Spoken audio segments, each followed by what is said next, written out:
होती थी उसमें जाकर के ऐसे ही बैठा देते थे। मैं पीछे बैठा रहता था और कतई सुनता नहीं था, ऐसे ही बैठा था, पैर में पैर रख करके बैठता था और एक बात भी सुनता नहीं था किसी की। लेकिन जब लगातार मीटिंग में आओगे तो क्या रहेगा, थोड़ा थोड़ा तो जाएगा ना। किसी के साथ भी अगर आप बताना चाह रहे हो वो समझ नहीं रहा है इस व्यापार के बारे में, उससे एक बात बोलो कि काम मत करना, बस मेरे साथ चलो।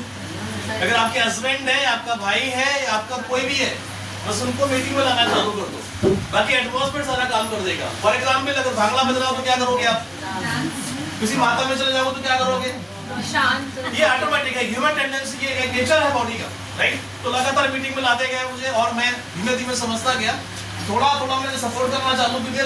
जैसे सपोर्ट करना चालू किया मैंने मैडम को, तो घर वालों ने बहुत ही ज्यादा ऑब्जेक्शन करना चालू किया।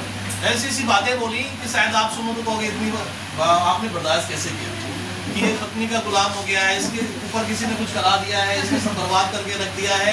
ऐसी ऐसी गालियां मिलती थी जो मैं कह भी नहीं सकता यहाँ पे खड़े होकर, है ना। घर में रहता तो गाली खाता था, ससुराल जाता तो गाली खाता था कि लाला जी आपने क्या दिमाग मेरी बिटिया ने खराब कर दिया, अपना काम करो यार, इतने बड़े बेटी चला रहे हो। तो बहुत सारे चैलेंजेस थे, लेकिन क्या उस चैलेंजेस को ओवरकम करने के लिए सिर्फ एक चीज की जरूरत पड़ती है, खुद का ड्रीम। आपका खुद का बनाया हुआ ड्रीम अगर आपके पास है तो कोई भी चैलेंजेस ओवरकम अपने आप होते हैं। तो मेरे सपने बहुत बड़े थे, मुझे बहुत ऊंचाइयों पे जाना था, उसी को करके मैं बचपन से बहुत सारी चीजें ऐसे करता रहता था जिसको मेरा नाम और पहचान बने। मैं अच्छा क्रिकेटर था, कानपुर टीम से भी बहुत अच्छे वुमेन कैप्टन साथ भी मेरा टूर्नामेंट था, तो एक अच्छे लेवल पे पहुंचा, बढ़ गया कि कहीं ना कहीं कुछ और चाहती है प्रकृति।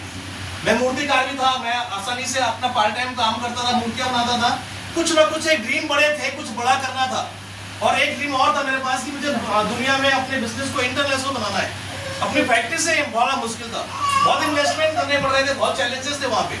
तो लगातार फिर धीमे धीमे सपोर्ट करना चालू किया। मुझे पता था इसके बारे में, मैं सीख रहा था, मेरे घर वाले नहीं सीख रहे थे, वो अपनी जगह सही थे, मैं अपनी जगह सही था। मैंने कहा अब मैं करूंगा, लगातार थोड़ा समय देना चालू किया, माहौल मिलता गया तो मुझे नॉलेज बढ़ती गई, मेरे समय देना चालू किया। तो आप घर वाले कुछ भी कह रहे थे, मैंने कहा कोई दिक्कत नहीं, आप अपनी जगह सही हो, मैं अपनी जगह सही हूँ, मैं प्रूव करके दिखाऊं।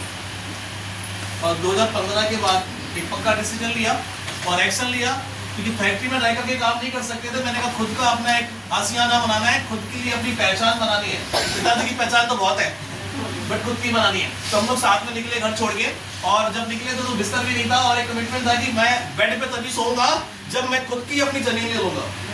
8 महीने हुए तो लगातार, और जहाँ पे मैं रहता था किराए पे, क्योंकि पहली बार मैं किराए पे रहा हूँ, बहुत सुबह निकल जाता था, इतनी शर्म आती थी, किराए पे कभी रहा नहीं हूँ। तो सुबह निकलता था 6 बजे, रात में आता था 12 बजे, कोई देखता नहीं था। तो वो थोड़ा सा चीजें आई, लेकिन लगातार उस कमिटमेंट को मैंने किया, क्योंकि कसम खाना, कमिटमेंट करना, प्रतिबद्धता बहुत इंपॉर्टेंट है।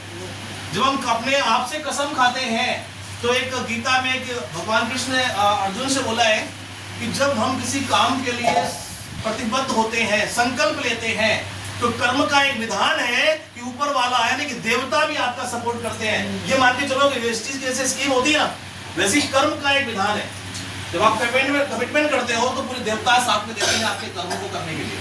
तो वो चीजें जब लगातार करता गया तो रास्ते अपने आप बनते चले गए। और पहली बार मैं जब दुबई गया था, वहां से विश्वास बहुत बड़ा लेके आया था, क्योंकि तब मैं 3 साल हुए थे, थोड़ा थोड़ा काम करने का प्रयास करना चालू किया था। वहां से जब लौटा हूं ना, तो फिर किसी ने मेरे को कोई रोक नहीं पाया, क्योंकि एक मैसिव बिलीफ मिलता है, बड़ी मीटिंग में मैसिव बिलीफ मिलता है, प्रेरणा मिलती है। और कोई भी चीज करने के लिए, जैसे डॉक्टर बनना है तो किसने बताया था, किसने बताया डॉक्टर बनने के लिए, इंजीनियर बनने के लिए, वकील बनने के लिए? कभी ऐसा गांव आपने सुना है कि आज इस गांव में एक डॉक्टर पैदा हुआ है? वो कौन कर रहा है? माइंडसेट। हमारे घर वाले कर रहे हैं, हमारे पड़ोसी कर रहे हैं। तो जब हम छोटी छोटी चीजों को कमाने के लिए हम माइंडसेट कर सकते हैं, तो लाखों करोड़ों रुपए कमाने के लिए माइंडसेट क्यों नहीं कर सकते? कर सकते हैं ना।